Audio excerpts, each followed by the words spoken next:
toleransi. Kalau kalian lihat judulnya ya, judulnya itu toleransi, kayak orang gagap gitu ya. Kalau orang gagap kan gitu ya.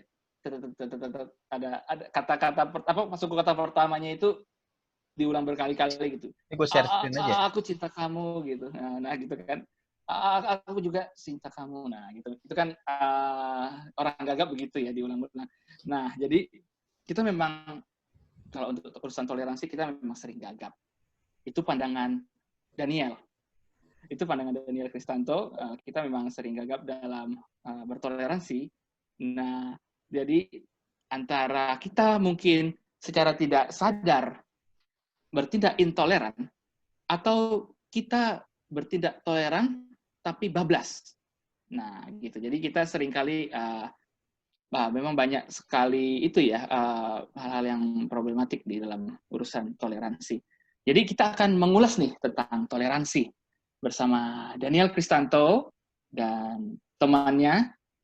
Nah, akan membahas tentang toleransi. Monggo Daniel, tanpa berpanjang lebar lagi, kita persilahkan Daniel untuk share screen dan berbicara. Ini belum berdoa, Nes. Untuk teman-teman. Wah, apa? Siap. Teman-teman kita berdoa dulu. Teman-teman kita berdoa. Terima kasih Tuhan, kita masih dikasih kesempatan untuk berkumpul sini Bapak. Terima kasih atas anugerah-Mu seminggu ini Bapak. Terima kasih Tuhan, kita mau sharing-sharing, ngobrol-ngobrol, dan untuk belajar firman-Mu Bapak. Pimpin sertai Bapak, hanya dalam nama-Mu kami berdoa. Haleluya, amin. Oke, ini kenapa lu di mute, Nes? Kan lu yang sharing juga.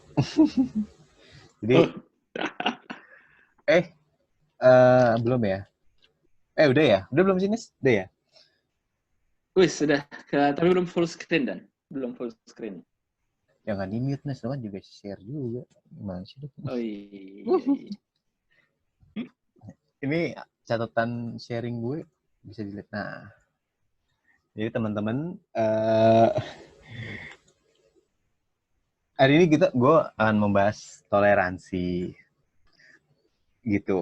Tapi nggak gini. Sebelumnya gue mau bahas tentang materi Grand kemarin sih, yang menurut gue itu bakal relate banget atau nyambung banget sama pembahasan kita hari ini, karena jujur Grand itu kemarin bagus banget sih. Jadi materi Grand itu membahas tentang yang kalau gue artiin itu tentang membahas integritas kita sebagai orang Kristen, di mana kita diminta atau terpacu untuk jadi Kristen yang kreatif minoritas gitu. Nah, di sini gue akan melengkapi di sini, di diskusi ini gue juga akan melengkapi sih soal toleransi. Nah, untuk melengkapi frame ini sih sebagai Kristen, gue pribadi orang yang sangat toleran, sehingga minggu kemarin tuh sangat cocok banget dengan gue, karena gue emang orangnya sangat terlalu toleran, makanya judulnya toleran, karena sangat gagap terhadap toleransi, sangat toleran banget, sehingga nggak ada integritasnya. Dan ini gue juga, sekarang gue akan sharing tentang toleransi untuk melengkapin materi Grand yang kemarin. Nah, oke, ini gue toleransi.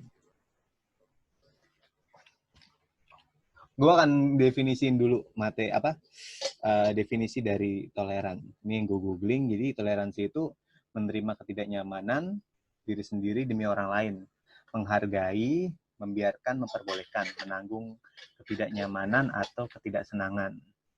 Sifatnya, kalau kata sifatnya itu di bahasa Latin sih, tolerantia, yang berarti kemampuan menanggung ketidaknyamanan atau keagungan jiwa yang menanggung pengorbanan.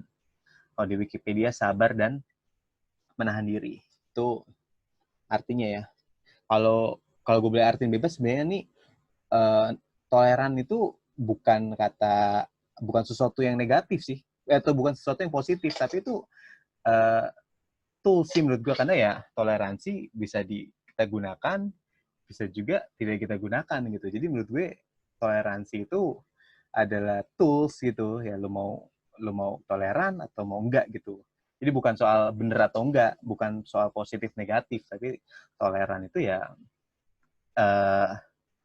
ya tools aja gitu, kita mau gunain, kita mau toleransi atau enggak. Nanti kita akan dalemin lagi. Jadi ini, nah alasan kita toleransi, cepet aja. Ini sumbernya dari berita itu sih, Times, IDN Times. Pertama itu saling membutuhkan, ya pasti kita bertoleransi karena kita saling membutuhkan. Kedua, karena menghindari konflik atau perselisihan, jadi kita bertoleransi. Ketiga, menjadi sosok cerdas dan bijaksana. Ya kalau kita lihat pasti orang yang toleran pasti terlihat sangat bijaksana sih dan cerdas. Ya, mungkin. Dan 4, memberikan orang lebih bebas dan tidak memberikan orang lebih bebas. Maksudnya orang jadi tidak tertekan dan lebih bebas. Jadi karena kita bertoleransi dengan teman kita, jadi teman kita lebih bebas mengungkapkan apa yang dia mau dan tidak tertekan. 5, jadi toleransi itu suasana damai, membawa suasana damai. Gitu. Itu dari definisi dan alasan bertoleransi. Kalau gue pribadi, alasan kita bertoleransi, ya benar. Kalau gue pribadi, kenapa gue suka bertoleransi? For info, gue adalah seorang yang pragmatis. Jadi gue merasa kenapa gue suka toleransi, karena gue suka menghindari perselisihan sih. Dan tadi gue ngambil contoh ini. Ada yang tahu gak sih ini? Ini baru banget, happening banget sih. Soal logo Indonesia 75 kemerdekaan ini, yang dimana banyak salibnya ya. Iya, banyak salib. Mungkin kalau kalian tidak tahu, ada di sini, ada, ini bisa digambar ya sih. Itu salibnya guys, dan gue sangat Iya, gue tidak baru tahu. paham itu salib gitu. Oh nih dia, gue Mirip gambar. salib kali. Ini salib guys, ya mirip salib. Ya ini mirip salib dan dan mengundang pro kontra gitu. Ini contoh perselisihan ya. Jadi gue pribadi ini nggak penting sih. Makanya gue sendiri bertoleransi karena nggak suka perselisihan. Jadi yang kayak begini nih, aduh malas banget nih. Karena padahal nggak usah dimasalahin ya, kelar dong. Bahkan ada, kalau Gus Dur bilang tuh, kalau gue pas baca-baca tweetnya di bawah ada orang nyindir perkataan Gus Dur gitu. Orang lihat salib dia terganggu imannya, tapi ngelihat bacaan-bacaan ayat Alkitab gitu tidak bertumbuh imannya. Gitu sih. Asli kalau lu gak.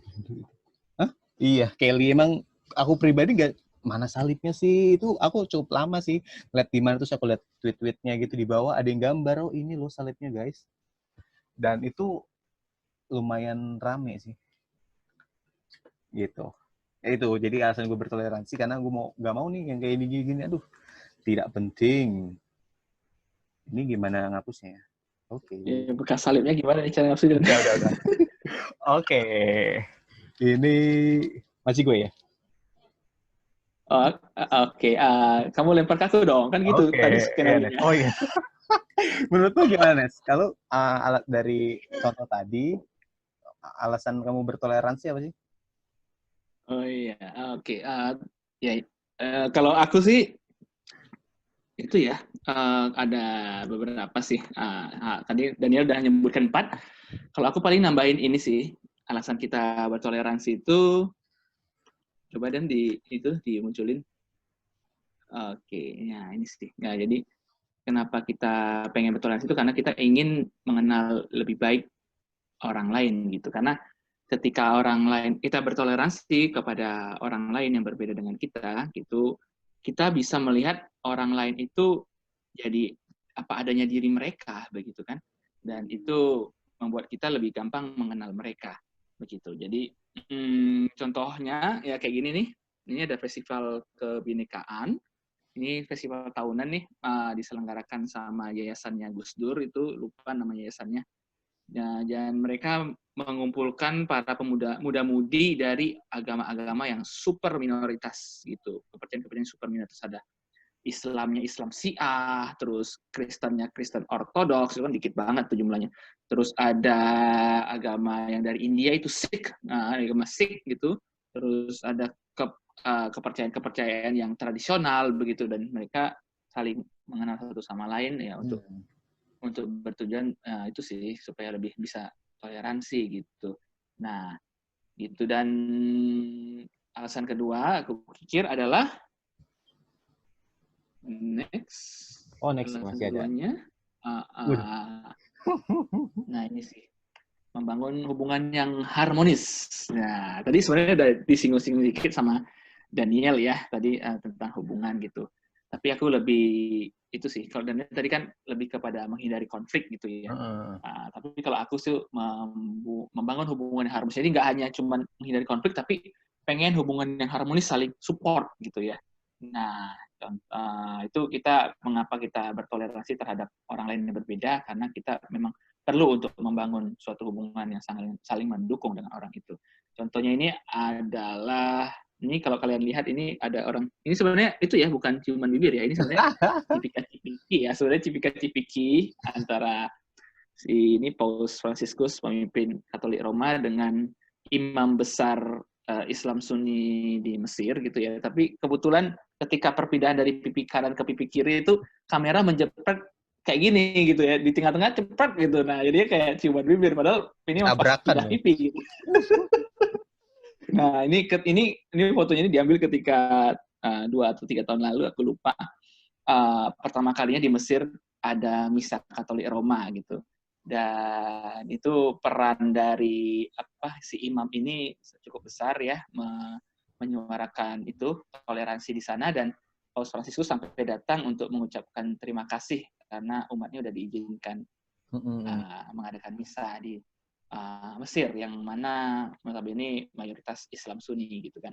Nah, ya itulah. Jadi toleransi itu terjadi karena memang si imam itu merasa orang-orang Katolik di sana itu cukup punya power gitu, pengusaha-pengusaha sana itu beberapa banyak yang Katolik gitu, dan akhirnya diberikan kesempatan karena supaya bisa lebih bekerja sama dan harmonis lah dalam kedepannya begitu. Nah, oke. Kemudian dilanjut Dan. Oke, itu pandangan kita ya. Jadi kenapa kita nganggap toleransi itu penting, ya itu masing-masing alasan kita sih. Nah, gue mau ngambil poin juga nih dari perjanjian baru. Jadi toleransi di perjanjian baru itu ada, ini menurutku toleransi perjanjian baru yang mungkin semua kita tahu itu salah satu contohnya adalah orang Samaria yang baik hati gitu. Ya, kalau kita lihat kan ini kisah ini orang Samaria dan Yahudi ini terkenal sih ya, dan juga dengan latar belakangnya yang dimana orang Yahudi dan Samaria itu nggak akrab gitu ya, dan di sini kita lihat sih mereka tidak mementingkan latar belakangnya tapi mau membantu gitu.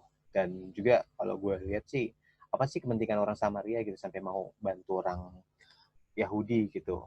Di sini gue ngelihat sih kalau yang membantunya emang tanpa lihat latar belakang gitu. Nah, kalau kita baca dari konteks ini kan yang sebelumnya itu ada orang Imam Lewi, ada orang Yahudinya kan yang lewat gitu aja. Tapi di kisah ini orang Samaria yang jelas-jelas musuh, ya nggak akrab dengan bangsa Yahudi, membantu, kan jadi contoh yang menurut gue bukan contoh toleransi biasa ya, tapi benar-benar ya ada landasan kasih di situ. Itu sih Nes, toleransi di perjanjian baru menurut gue. Nah, kalau kamu gimana Nes? Iya, coba. Oke, kalau toleransi di perjanjian baru yang aku temukan sih, ini kemarin kebetulan itu ya, aku kebagian ini di sekolah minggu gitu, jadi aku tahu gitu. Lagi-lagi sih Samaria, coba deh di next. Yesus dan wanita Samaria gitu. Tadi kan orang Samarianya berada dalam perumpamaan Tuhan Yesus gitu ya. Nah, kalau ini Yesus sendiri bertemu dengan wanita Samaria. Di suatu hari ketika Tuhan Yesus capek dan sedang istirahat di pinggir sumur gitu, ada seorang wanita Samaria datang untuk mengambil air, lalu disapa sama Tuhan Yesus. Wanita Samaria ini kebingungan gitu kan. Wah, ini ada cowok orang Yahudi ganteng pula. Kok mau ya sama gue ngobrol gitu? Dimana kan notabene si wanita Samaria ini udah kawin berkali-kali gitu kan, dan itulah, jadi dalam hati dia mungkin kok mau sih orang Yahudi lagi terus ngomong sama orang Samaria yang kayak aku gitu. Nah, tapi ternyata Tuhan Yesus tidak mempermasalahkan toh, dan malahan kalau kita baca di kisahnya ini, itu malah Tuhan Yesus pada akhirnya menawarkan keselamatan gitu. Tuhan Yesus menawarkan keselamatan kepada wanita Samaria itu, dan mengklaim dirinya bahwa dirinya lah air kehidupan. Engkau tidak akan haus lagi ketika bersama-sama dengan saya gitu kan. Nah, Yesus menawarkan keselamatan kepada wanita Samaria itu. Ini ya menunjukkan bahwa ya ada toleransi di sini, di mana Yahudi tadi dan Samaria itu punya konflik yang panjang sejak zamannya raja siapa itu ya. Pokoknya sejak zaman Israel Utara itu dijajah sama Asyur gitu ya. Dan itu membuat ada perkawinan campur antara orang Israel Utara tadi dengan orang Asyur. Lahirlah suku Samaria ini. Itu antara Yahudi dengan Samaria itu konflik terus gitu sampai zamannya Tuhan Yesus. Dan perbedaan itu ternyata Tuhan Yesus tidak mempermasalahkannya. Itu sih contoh di Perjanjian Baru tentang toleransi, dua yang populer. Gitu. Ya, fun fact-nya emang kayaknya Tuhan Yesus tuh sering ngangkat soal ini, soalnya cerita dari itu ya, Samaria mulu ya.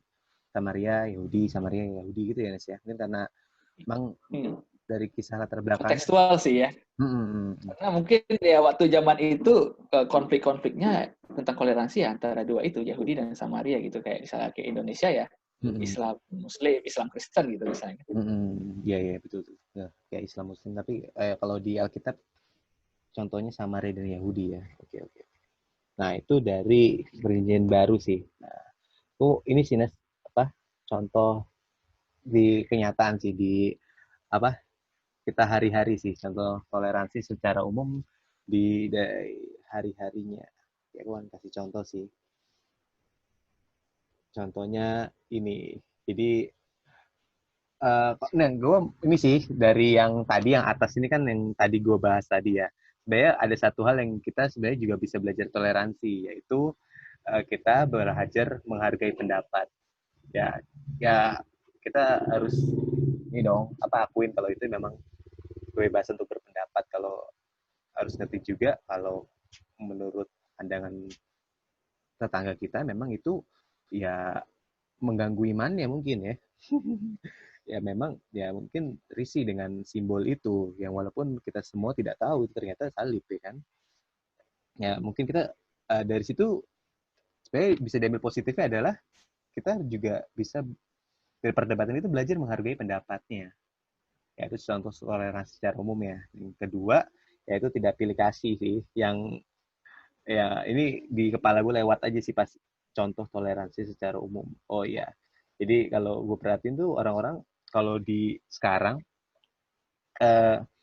bisa kok pilih kasih tuh yang cakep dapat perhatian lebih, yang lebih cakep lebih diperhatikan lagi gitu. Yang mukanya biasa ya biasa juga perhatiannya. Suka gitu dong. Ya walaupun alasannya naluri manusia, bro, naluri lelaki emang gitu. Tapi kan itu ya intoleran sebenarnya kan. Ya bisa dilihat sih di sehari-hari gitu. Ya, walaupun kita emang menurutku itu harus digumulin sih, gimana kita menghadapi si A dan si B itu sama, karena kita lihat pribadinya bukan lihat mukanya. Ya kan itu harus gumuli ya, hari-hari kenyataannya hari-hari ya kita kalau lihat ini misalnya Kevin nih, wah Kevin baik nih sama gue, ya ada gue akan baik juga. Tapi misalnya Anas ya biasa aja, gue perlakuan biasa. Jadi ya itu intoleran sebenarnya. Justru kalau toleran ya kita melakukan semua orang itu sama. Jadi ya tidak pilih kasih sih. Salah satu contoh dari sikap toleransi itu secara umum. Nah, itu sih. Jadi menghargai pendapat, ya walaupun kita konflik ini, bisa kita lihat. Dan contoh satu lagi, kita nggak pilih kasih. Itu sih dari aku, Nes, contoh toleransi secara umum. Nah, kalau kamu gimana, Nes? Kalau aku sih ya, contoh toleransi, ini sih, kita itu tidak mengeluhkan kondisi lingkungan kita saat hari besar agama lain atau ketika agama lain sedang melakukan ibadah. Mungkin bisa ditunjukin dan Oh iya. itu slide-nya. Dan iya, oke ya, gitulah ya. Tidak mengeluhkan ini sangat real ya, terjadi kan kalau misalnya kita sedang mendekati Idul Adha gitu kan, jalanan tiba-tiba bau darah gitu. Sebelum Idul Adha bau kotoran gitu kan, kotoran hewan gitu kan. Minggu lalu nih. Nah itu kan sebenarnya ya, itu sebenarnya suatu apa ya? Tidak semua orang bisa menikmatinya gitu, apalagi kalau nggak merayakan gitu kan. Nah, dan ketika kita bertindak toleran, kita bisa bersikap tidak mengeluh gitu di saat seperti itu gitu. Kondisi tidak memungkinkan kita untuk menikmati jalan yang lebih bersih gitu, udaranya tidak terlalu bersih. Kita tetap tidak mengeluh, tidak mempermasalahkan itu. Itu sih contoh bentuknya. Nah, ini belum lagi masalah ini ya. Kita tahu lah ya, selama ini suara ada banyak ya di gambar ini nih. Nah, kalau kita mengeluhkan malah kita nanti itu dimasuki bui gitu. Ya, siap. Nah itu sih toleransi ketika kita tidak mengeluhkan kondisi lingkungan saat ada hari besar atau ibadah agama lainnya. Sama sih kalau misalnya kayak orang-orang Muslim juga di kampung yang mayoritas Kristen gitu ya, setiap malam tahun baru tidur mereka kan juga sedikit terganggu dengan bunyi lonceng tahun baru gitu kan, tang tang tang tang tang tang tang tang tang gitu kan. Yang Muslim nggak merayakan tahun baru gitu ya, mereka terpaksa mendengarkan suara lonceng berkali-kali dan mungkin aja mereka terganggu, tapi mereka tidak mengeluhkan karena mereka pengen bertoleransi. Kenapa pengen bertoleransi? Tadi alasannya sudah disebutkan di belakang. Karena mereka minoritas kali nasi sono. Pengen membangun hubungan yang tadi dan menghindari konflik. Oke. Nah, ini kamu nih. Nah, tadi Daniel udah bahas tentang toleransi di perjanjian lama, perjanjian baru ya. Sekarang kita akan lihat toleransi di perjanjian lama. Jeng jeng jeng jebret. Jeng jeng jeng jebret. Tidak ada.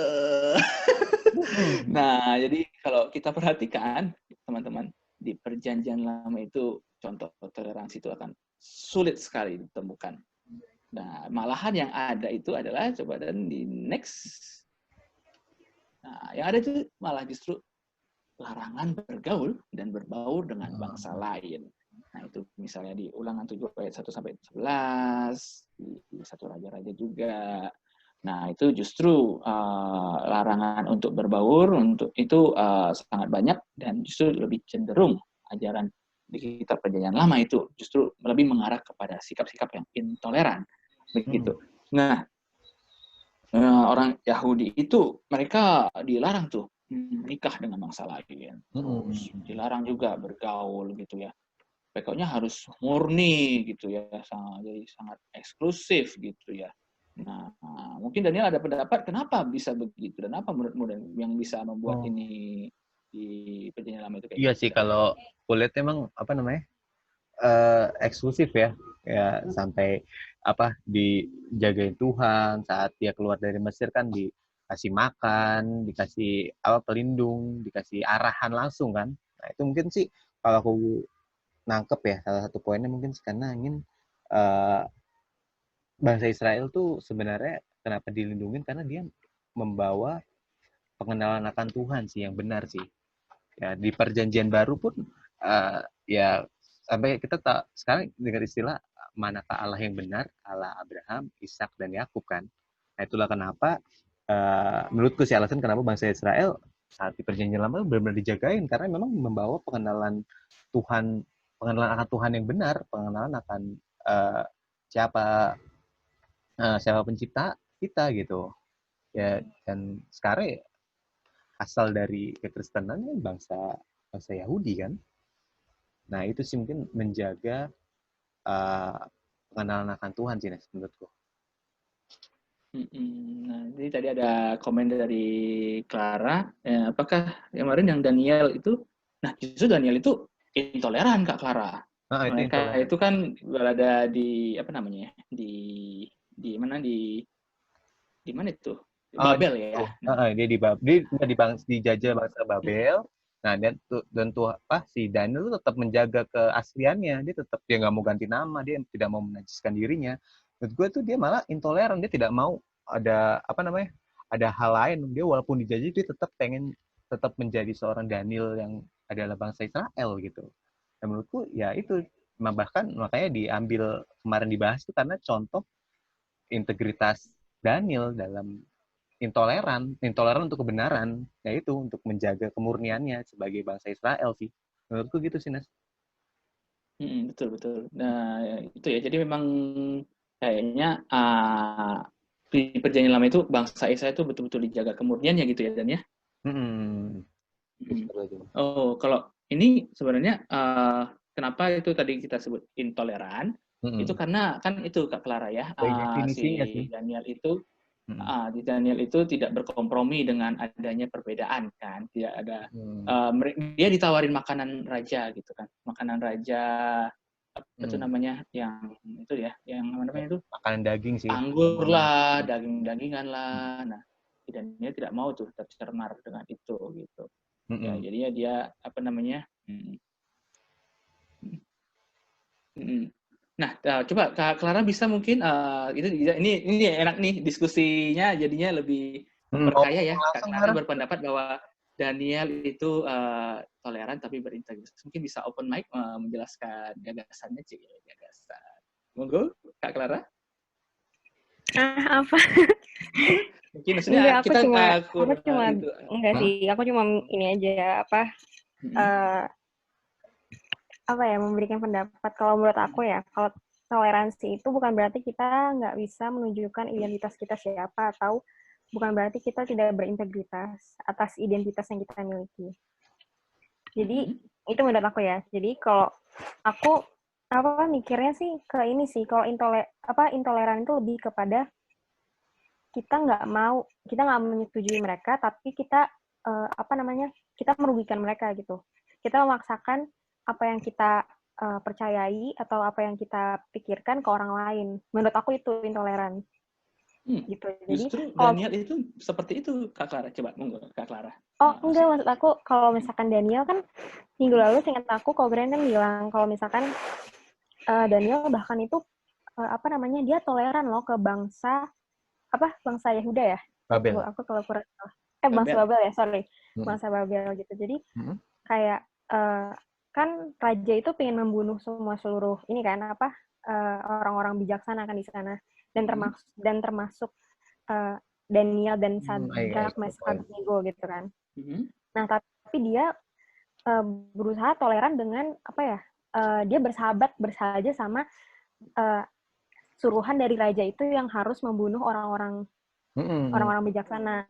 Nah, jadi dia maksudnya toleran di sini, maksud aku di konteksnya Daniel ya. Konteksnya Daniel kan dia toleran dalam artian dia nggak langsung kayak menghujat gitu. Apa sih raja lo harus nyuruh semua orang bijaksana dibunuh dan gue bakalan bisa dibunuh loh kayak gitu kan. Tapi dia dengan cara dengan membawa budaya dia juga menghargai budayanya si siapa? Aduh lupa kemarin siapa sih yang disuruh untuk membunuh orang-orang bijaksana? Nebukadnezar kali ya? Bukan. Nebukadnezar? Iya. Panglimanya iya. Panglimanya nyuruh panglimanya siapa sih kemarin dibacain di ayatnya, aku lupa. Ini Anes yang baca kemarin tuh. Ya adalah namanya ya. Ada nama-nama Babel. Ya, Iya, kan dia maksudnya kalau sepahaman aku si Daniel ini menunjukkan kalau misalkan dia itu toleran, Oke, tapi oke, oke. bukan berarti dia itu apa mau mengikuti apa namanya? Dia mau berkompromi gitu. Oh Dia iya, nggak iya. berkompromi dengan apa? Dengan Nilainya itu. budaya dan iya nilai-nilai mereka gitu. Tapi dia menunjukkan identitas dia dan akhirnya dia bisa jadi ini kan apa sih minoritas apa kemarin? Kreatif minoritas. Iya, creative minority yang dia akhirnya justru punya inisiatif gitu untuk menolong apa orang-orang bijaksana itu untuk nggak dibunuh kan kayak gitu. Jadi menurut aku kalau di konteks untuk perjanjian lama, kalau kemarin mengacu pada Daniel itu ada toleransi gitu mungkin, tapi kalau misalkan di tulisan ini aku ngerti sih maksudnya Masuk justru di ya. perjanjian lama kan kebanyakan maksudnya kebanyakan gitu kan bertentangan kan maksudnya bangsa A apa sih berperang sama bangsa B gitu kan nggak menerima satu sama lain gitu sih. Cuman menurut aku toleransi pasti ada di perjanjian lama gitu di Daniel itu di bagaimana dia mencontohkan hidupnya gitu sih gitu. Kalau menurut aku gitu ya. Udah gitu aja, sorry. Thank you. Oke, ini ada Gitu aja pendapat menurut aku. lagi dari Kak Posma. Osma. Toleransi mengakui menghormati hak orang, tetapi orang punya hak. Tapi hak setiap orang dibatasi oleh hak orang lain. Misalnya hak untuk bicara, tuh gue mau teriak atau mau kotor, mulut-mulut gue, tapi bukan berarti gue suka-suka, karena gue tahu orang juga punya hak untuk tidur nyaman, gue untuk tidak teriak-teriak malam hari atau bicara yang sopan, karena orang lain juga perlu dihargai, sama seperti gue pengen dihargai. Nah, ini kita kembalikan ke ke kasus tadi Daniel. Daniel tadi memang dikatakan tadi bersahabat dengan orang Bangsa Babel itu. Orang Babel itu tadi ya, yang si pejabatnya itu yang disuruh membunuh gitu. Nah, namun ya itulah memang untuk contoh kasus Daniel itu memang dia bersahabat lah ya, bisa berteman gitu. Kata-katanya berteman gak sih ya kemana itu ya, berteman ya, atau mungkin akrab gitu ya. Iya. Nah, kita ya kalau misalnya akrab, apakah itu menunjukkan sikap yang toleran gitu. Nah, padahal kan kalau si Daniel itu sendiri, dia justru ketika dia akrab itu, dia sebenarnya ingin menekankan kemurniannya, justru dia bersiasat dengan keakrabannya itu supaya dia bisa memperjuangkan hak daripada teman-temannya orang Yahudi itu yang pengen dibunuh tadi kan. Sebenarnya dia itu tujuannya mengakrabkan itu bukan ingin mentoleransi perbedaan dari si orang Babel, karena orang Babel itu udah jelas-jelas salah gitu, dari agamanya jelas salah, terus dari ajaran Yahudinya Daniel salah, moralitasnya juga berbeda begitu ya. Dan sebenarnya apa yang dilakukan Daniel itu tujuannya adalah dia pengen untuk bisa dekat kepada raja gitu, dekat kepada raja. Dan justru tujuan Daniel itu berhasil ketika pada suatu masa itu Raja Babel akhirnya ada yang yang mengakui bahwa memang Tuhan Allahnya Israel lah yang Tuhan Allah yang sejati begitu ya. Tujuannya akhirnya tercapai begitu. Nah, ketika kita kaitkan sama Kak Posma nih, mengakui dan menghormati hak orang lain. Nah, justru Daniel ini nggak menghormati haknya si raja yang memerintahkan itu ya. Sebenarnya dia itu pengen malah menggagalkan rencananya raja gitu, dan dia bersiasat dengan menurut gua ini kan gimana ya, kayaknya harus ada definisi kayak toleran sama kayak apa sih, toleran yang bablas atau toleran yang memang betul-betul alkitabiah gitu. Kayak seolah-olah kalau toleran yang kalian berikan ini tuh kayak memang harus toleran itu ya udah kayak terima aja gitu. Padahal menurut saya toleran itu sebagai orang Kristen itu beda gitu konsepnya dengan yang ada di dunia ini. Kalau toleran di saat ini kan orang kayak kompromi lah sebenarnya. Tapi menurut gua batas kompromi itu juga ada gitu. Jangan sampai itu menghilangkan Nah, identitas kita gitu. itu dia yang mau kita bahas Kak Posma. Iya. Betul. Ini memang diskusinya itu ya Mengarahkan menguak itu lebih cepat dari yang biasa gitu. Nah, ini kita mau membahas di page-page berikutnya sebenarnya ya untuk mengenai apakah toleransi itu ada batasnya gitu ya. Nah, oke, kita mungkin bahas dulu ya, baru kita nanti lanjutkan apakah lanjut. ini Sudah panas berarti, Nes. mantap. Mantap. Nanti kita bisa sharing pengalaman di sini nih. Oke, Jujur aku sudah jadi kita tadi. mungkin lanjut dulu ya, Dan ya, mungkin ya. Karena Kak Posma tadi menyinggung apa yang pengen kita bahas. Gitu. Baik, oke. Udah next ya? Monggo Dan. Oke. Nah, jadi itu ya. Jadi memang kalau perjanjian lama ya, oke. Tadi kita menemukan beberapa contoh. Tadi Kak Clara bilang Daniel itu menunjukkan sikap toleran dengan ramah kepada orang lain gitu ya. Oke, memang pada dasarnya ya kita memang pasti akan secara naluriah akan ramah gitu ya kepada banyak orang begitu. Oke, kita anggaplah itu toleran. Tapi dalam hal ajaran gitu ya, yang keluar dari mulut Allah sendiri, ajaran toleransi itu di Perjanjian Lama itu tidak secara eksplisit gitu. Tidak seperti di Perjanjian Baru itu yang mana Kristus sendiri mengajarkan toleransi melalui tindakannya yang tercatat atau melalui perumpamaan tadi ya yang tadi dijelasin sama Daniel gitu ya, ada secara eksplisit itu mengajarkan toleransi begitu. Tapi di Perjanjian Lama sendiri yang secara eksplisit mengajarkan toleransi itu susah banget dicari. Kalau memang kita bisa katakan ada, tapi yang secara eksplisit itu susah banget dicari. Why? Kenapa di Perjanjian Lama itu intoleran, lebih ke arah intoleran, tapi di Perjanjian Baru itu sifatnya lebih toleran. Sebenarnya kita bisa lihat dari itu ya, alasan teologis gitu sama alasan sosial gitu. Tapi mungkin kita bahasnya yang alasan teologis aja gitu karena ini komsel gitu ya. Kemudian next. Iya.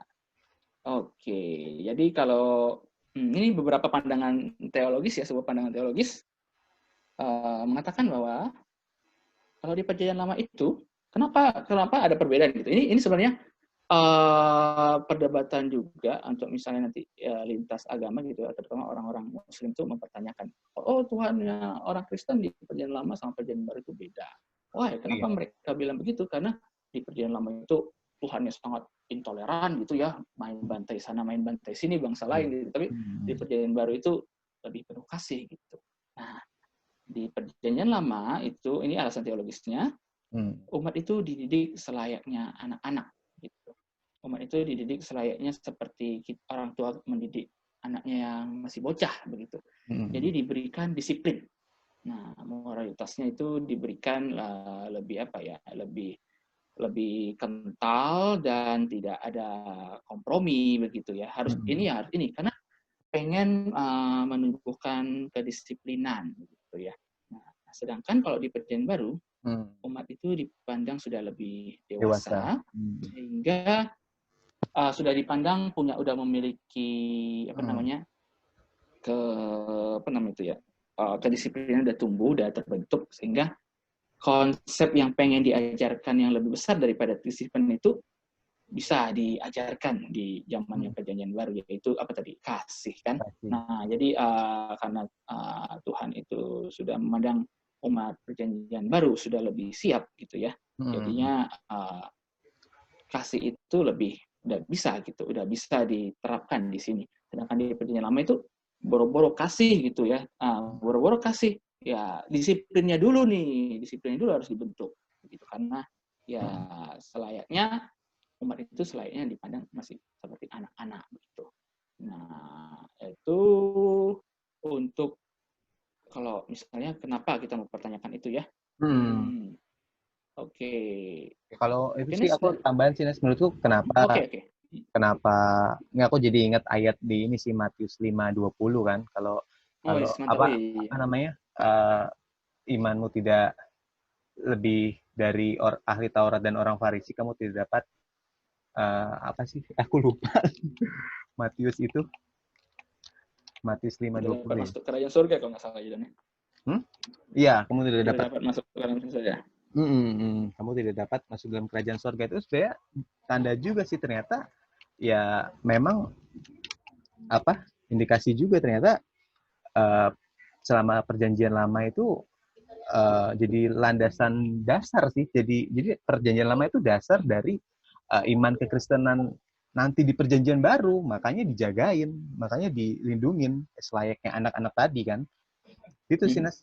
Ya makanya pas di Matius 5 itu Tuhan Yesus bilang kalau lu nggak lebih dari ahli Taurat dan orang Farisi, yang dalam konteks ini tidak imanmu tidak lebih dari perjanjian lama, kamu nggak dapat jadi masuk kerajaan sorga gitu sih. Jadi ya membangun standar juga sih sebenarnya kenapa dijagain, kenapa terlihat intoleran ya istilahnya itu ya karena nanti di perjanjian baru itu jadi dasar.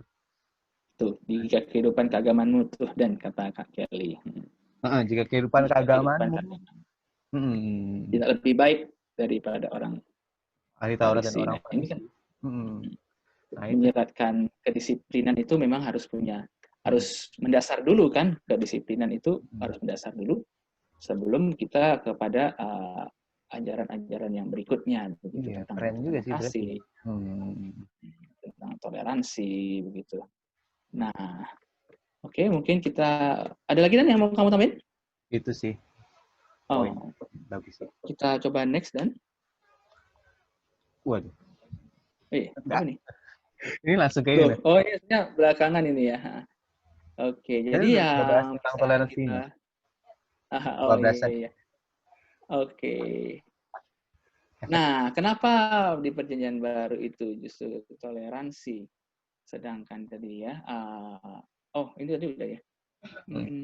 Jadi ada, jadi dari peralihan itu ya, peralihan antara perjanjian lama ke perjanjian baru yang satu itu arahnya lebih ke intoleran, yang satu lagi nilai toleransi.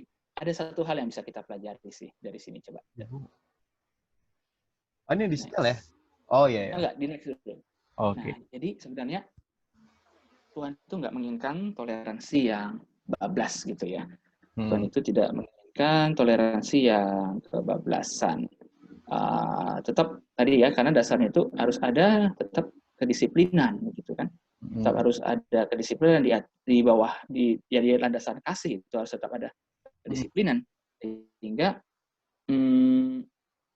tidak bisa bablas. Itu adalah satu hal yang harus dijaga. Gitu. Nah, ini ada beberapa contoh video ya, video yang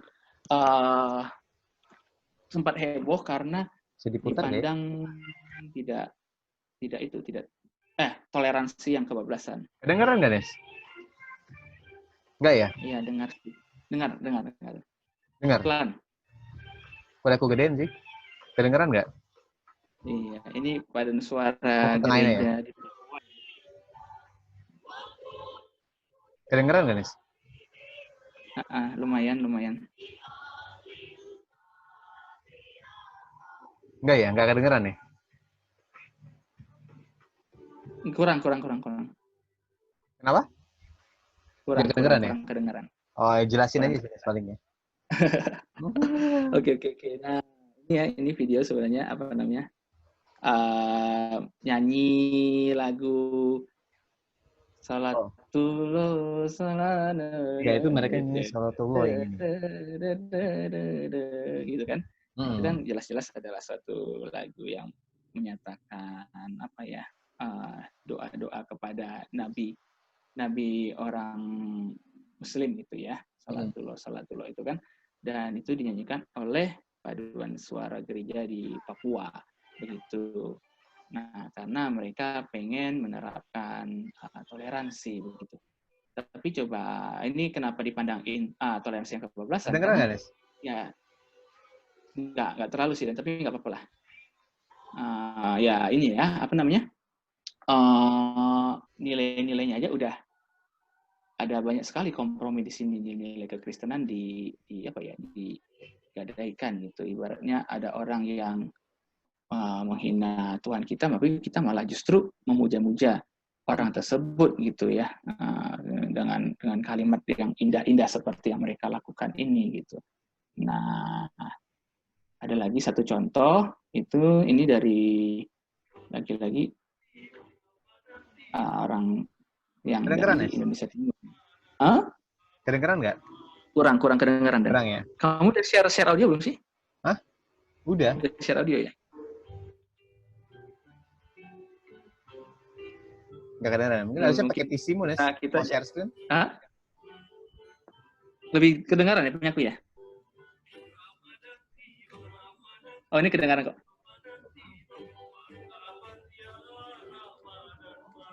Nah, jadi pengen joget ini.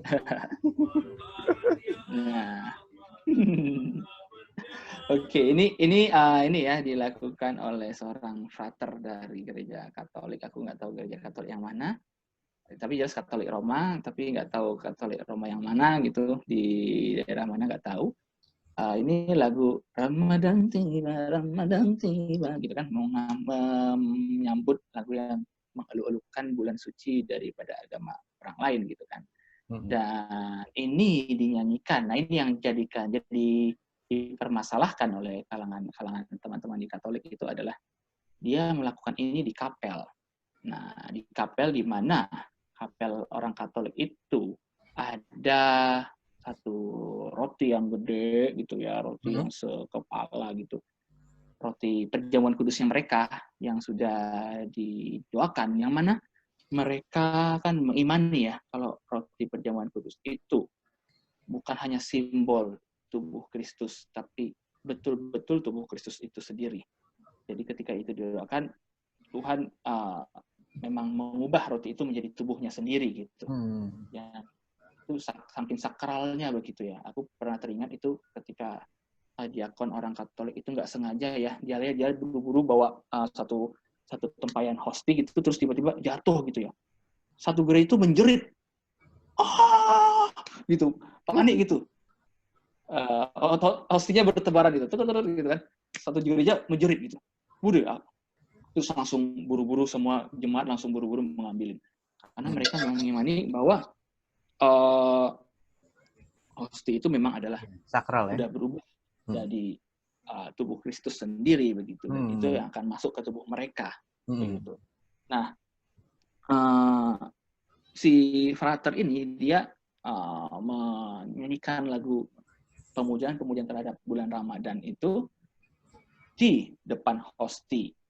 Nah, di depan hosti, ibaratnya di situ ada Tuhan sendiri gitu, ada tubuh Tuhan sendiri, dan dia menyanyikan lagu pujaan kepada hari besar agama lain gitu. Tuhan nyanyiin lagu Ramadan. Nah, ini jelas-jelas dipandang sebagai toleransi yang kebablasan begitu. Nah, oke, itu sih beberapa contoh toleransi yang kebablasan. Mungkin Daniel mau menambahkan di kehidupan sehari-harinya. Bentar. Yang dia temukan. Ramadan tiba. Oke, kalau aku sih sebenarnya contoh sehari-hari aja sih yang ada di kepalaku. Toleransi kebablasan ini sebenarnya ya hari-hari sih. Mungkin kita sering melakukannya. Yaitu ini sih, kalau kita gini nih, kita nggak bisa pungkiri kalau kita mungkin berusaha untuk berbaur dan jadi berkat buat teman-teman ya. Kita berusaha bergaul, kita berusaha berteman dengan mereka gitu. Nah, terus sering tuh ada, kita mulai awal dengan toleransi kecil. Kalau gue sering lihat pergaulan itu nanti ujung-ujungnya ya gitu, ya jadi ajang gosip, ya akhirnya ya bukannya jadi saluran berkat, yang harus jadi saluran berkat karena toleransi gitu ya, jadi akhirnya ngikut juga, kebablasan juga. Akhirnya ya mau ngomongin orang ngomong, mau ya ikut kemana-mana ngikut gitu, sampai kita lupa gitu kalau kita tuh mau berbaur dengan mereka, mau jadi saluran berkat. Nah, itu semua dimulai dari toleransi yang kebablasan itu. Ya, dimulai dari oke lah pertama gabung, pertama join, terus ya ikut nongkrong sini, ikut nongkrong situ. Tapi lama-lama ya kalau kita nggak tahu diri kita atau nggak bisa ngendalin diri, akhirnya ya kebablasan gitu. Ini ya yang sering gue pribadi ngalamin sih, kalau ya niatnya nggak apalah jadi berkat lah, ada orang, ada teman yang inilah bisa jadi berkat buat mereka gitu. Ya, akhirnya karena asik sendiri, kebablasan dari toleransi yang kita sendiri nggak bisa kendaliin, akhirnya ya kebablasan juga sih, akhirnya yang ngikut juga, udah lupa tuh yang namanya mau jadi berkat. Itu sih yang toleransi kebablasan sih. Dan ini sih aku tadi sore kan aku share link yang Kak Esther itu ya, dia tuh ada pertanyaannya sama, gimana sih kalau kita di pergaulan gitu, kita mau jadi saluran berkat nih, tapi ya kita takut nggak mampu gitu. Kita nggak mampu, takutnya kita juga ke ikut jadi ini kan, terbawa arus juga kan. Ya, Kak Esther sih bilang ini sih, kalau kita harus tahu diri kita. Kalau kita berantem sama 1 orang mungkin kuat ya. Tapi kalau mau berantem sama 10 orang, apa kita kuat gitu? Kita bener sendiri, terus 10 orang kita nggak bener, emang kita kuat gitu? Ya enggak kan? Makanya harus tahu diri juga. Ya toleransi ya, dalam konteks ini ya kita mesti tahu juga ya, toleransi, cuman harus tahu kapasitas diri kita. Kalau memang nggak mampu untuk mengendalikan toleransi lu, nanti jadi kebablasan ya nggak usah lah ikut-ikut toleransi, sok-sok toleransi yang embel-embelnya mau jadi berkat gitu. Itu sih Nes yang dalam sehari-hari sih aku ngeliat dalam diriku sih, suka banget kebablasan gitu. Gitu. Nah, kita mulai diskusi nih Nes. Mantap. Jadi ya ini ya, kita tadi sudah membahas beberapa pemaparan ya. Jadi sebenarnya dari pemaparan pemerintah itu intinya sih ada 2 pertanyaan sih ya, dari dari presentasi kali ini. Pertama adalah next ya. Pertama adalah nah, ini gimana sih kita tahu bahwa kita itu sudah toleran atau belum gitu kan. Gimana kita tahu kita sudah toleran atau belum?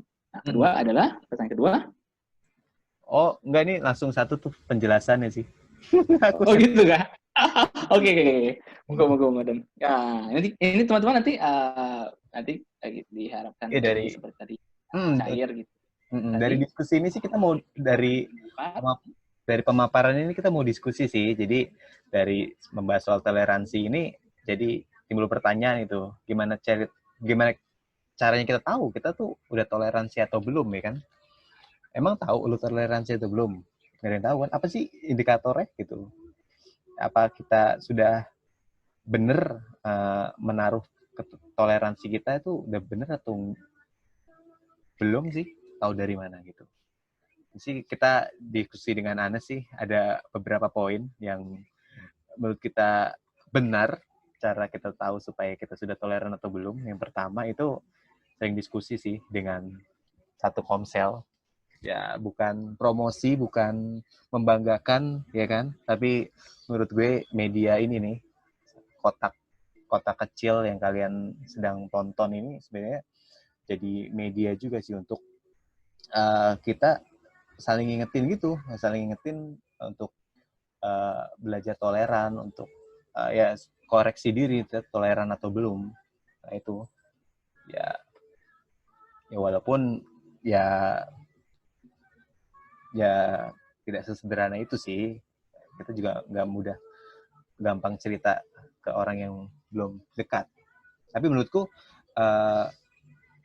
media ini jadi media mengingat kita sih. Ya salah satu contoh ini aja, kita jadi ngingetin dong kita untuk toleransi. Kita diingetin lagi untuk toleransi, ya kan? Media ini juga secara nggak sadar ngingetin kita untuk toleransi. Oh ya, satu lagi sih, itu sih Nas, aku jadi ingat, aku pas kemarin mungkin membahas mikirin bahan ini, nanya sih kenapa ya teman-teman gue nggak toleransi. Kenapa ya orang tuh bisa nggak toleransi? Mungkin salah satunya ya mereka itu nggak ada media gitu, media untuk mengingatkan untuk toleransi. Ya beruntung kita sebagai anak Tuhan, especially di Komsel e-home ini, kita punya media, yaitu e-home ini, ingat untuk toleransi. Minggu kemarin kita ingetin lagi untuk integritas. Ya minggunya kemarin lagi kita untuk belajar untuk apa sih, Bang Nail tuh cerita apa lupa gue. Diingetin terus ya tiap minggunya gitu. Ya makanya gue mentoleransi juga mungkin temen gue yang nggak bisa toleran terhadap sesama karena mereka tuh nggak punya media kayak kita, media untuk ngingetin untuk toleransi. Ya belajar memaklumi sih. Gitu. Itu pertama, jadi teman satu Komsel. Jadi ya pergaulan dengan teman yang sevisi, ya balik lagi ke teman sekantor kita, sekampus kita, mungkin dicek lagi sih. Syukur-syukur baik ya, syukur-syukur temennya baik, syukur-syukur temennya mau, bukan cuma teman-teman yang mau nonton ngobrolin series Korea doang sih. Ya karena gue punya temen, gue lihat ngomongin series Korea mulu gitu. Ya bukan cuma itu, tapi teman-teman yang satu visi. Kalau gue pribadi sih, gue punya teman kantor, gue berusaha arahin sih, jangan ngomongin ini mulu lah, Shopee itu, promo Shopee yuk, berusaha deep talk gitu ya, ngobrolin tentang hidup, ngomongin soal karakter, misalnya ada kejadian, gue tuh sering banget nih kalau di kantor, kalau ada what's promo Shopee, iya Kak, gue sering banget sih kalau aku berusaha mengarahkan temenku, ya karena aku ditempatkan di situ mengarahkan temanku untuk punya diskusi yang lebih baik sih. Kayak misalnya dapat kerjaan terus saya diperlakukan tidak baik, terus kita mungkin ngobrol dengan temanku, kenapa ya orang itu bisa bisa sikap jahat gitu ya, diskusi-diskusi kecil yang mungkin ya aneh sih teman-teman gue, ngobrolin gitu loh Nil. Menurut gue itu bisa jadi membangun teman yang sevisi sih, gitu. Tapi gue yakin kalau kalian baik pasti akan dipertemukan dengan teman-teman yang baik kok. Kedua, jadi orang lain bisa menjadi diri. Oh ini kamu nih. Gue makanya bingung nih kok. Dilempar dong, kan skenario ada lempar-lemparan. Menurut kamu gimana, Nes? Lupa ini ternyata lu poinnya. Oke. Nah, kalau itu ya, kalau menurutku sih ada ini. Itu kan tadi kan Daniel menekankan bahwa berdiskusi itu untuk mengetahui apakah kita sudah toleran atau kita bertukar pikiran dengan orang lain gitu ya.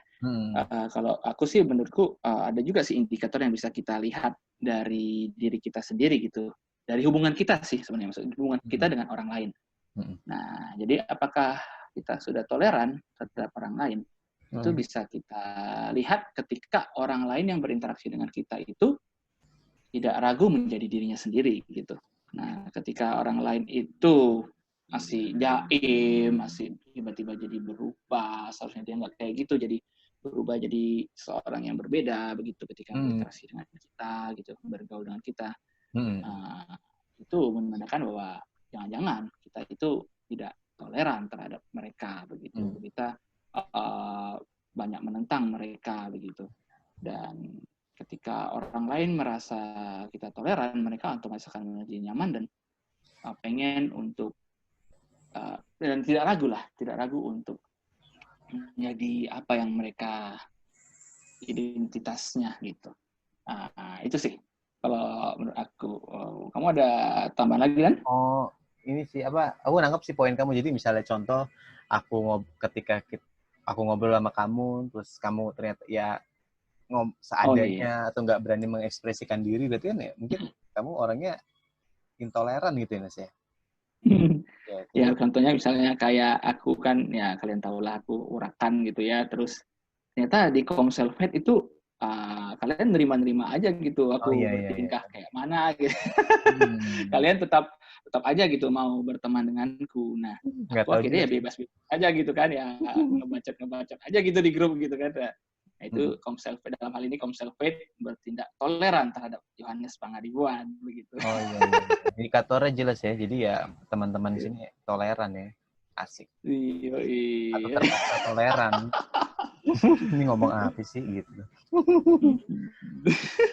Oke, next. Nah, Kalau aku ya ini sebenarnya klasik sih ya. Cuman pasti ya memang dasarnya segalanya ini sih ya tanya Tuhan sih. Menurutku ya kekunci juga sih. Ya tanya Tuhan. Dimanapun ya Tuhan pasti kasih jawaban sih. Tuhan pasti kan kasih tahu ternyata lu nggak toleran, ternyata lu orangnya apa salah gitu dalam menyikapi toleransi. Salah satunya dengan tanya Tuhan sih, punya hubungan dengan Tuhan gitu. Oke, yang poin kedua udah ya, nah, udah kan saya mau nambahin lagi? Oh, enggak. Nggak, oke, yang poin kedua apa sih, Dan? Pertanyaannya Pertanyaannya adalah gimana sih cara kita untuk tahu kalau kita tuh kebablasan atau enggak gitu. Ya, kita udah toleran nih, ternyata kebablasan gitu. Apalagi khususnya gue sebagai orang yang pragmatis gitu atau yang cari-cari aman gitu, gue merasa sangat toleran sih, kayak ada masalah udah biarin aja lah, udah yang penting aman. Padahal sikap-sikap itu ya sikap-sikap toleran yang kebablasan, dan gue emang nyadar sih, gue kalau ada masalah ya yang penting kelar deh, nggak mau udah kelarin aja, kelar ya. Tanpa sadar gue toleran yang kebablasan sih, Nas, gitu. Nah, ini salah satu contoh indikasi kita tuh kebablasan sih. Satu, itu kamu, ini kamu ya? Kamu. Oke. Oh iya, oke. Jadi ya, ini sebenarnya itu juga ya, klasik juga sih. Bagaimana kita tahu kita itu bablas atau tidak gitu ya. Yang pertama ya, ini sebenarnya ini prinsip nggak hanya untuk dalam hal toleransi dan atau intoleransi, tapi ini untuk semua hal sebenarnya. Nah, bila prinsipnya sih sebenarnya berkata begini sih prinsipnya. Bila sesuatu hal menjauhkan kita dari Tuhan, maka lepaskan. Lalu bila itu mendekatkan kita kepada Tuhan, maka kita pertahankan begitu. Nah, dalam hal kalau kita tarik ke toleransi yang bablas gitu ya, ya berarti ketika kita melakukan toleransi itu, kita akhirnya menjauh dari Tuhan gitu ya, menjauh dari karakter yang Tuhan inginkan, menjauh dari relasi kita dengan Tuhan, gitu, membuat kita merasa bersalah dan akhirnya merasa tidak layak untuk datang ke hadirat-Nya gitu ya. Itu suatu tanda bahwa toleransi kita itu bablas gitu. Nah, jadi kalau yang kedua adalah ya otomatis ya, kalau toleransi itu kan sebenarnya tadi menerima perbedaan gitu ya, menerima perbedaan yang orang lain miliki gitu, dan kita akhirnya meresponnya itu dengan tindakan itu, penerimaan atas perbedaan itu kita respon dengan tindakan. Nah, otomatis penerimaan itu ada kaitannya sangkut pautnya dengan nilai-nilai moral ya. Jadi nilai-nilai ini bukan berarti cuma sekedar nilai aja yang kita pahami, tapi yang lebih bersifat moral begitu, bersifat moral gitu, nilai-nilai baik dan buruk gitu. Nah, ketika kita akhirnya sampai melanggar dengan tindakan kita, melanggar nilai-nilai moral yang kita anut gitu ya, ya itu bisa jadi kebablasan gitu. Kayak tadi contoh yang dibuat Daniel adalah ketika dia bergaul dengan orang-orang yang penggosip gitu, padahal dia memegang suatu nilai bahwa gosip itu bertentangan dengan nilai-nilai dia, tapi akhirnya karena dia ingin menunjukkan sikap yang toleran, dia akhirnya ikutan begitu bergosip. Nah, itu kan dia akhirnya melanggar nilai-nilai moral yang dia anut gitu kan. Nah, nilai moral yang dia anut.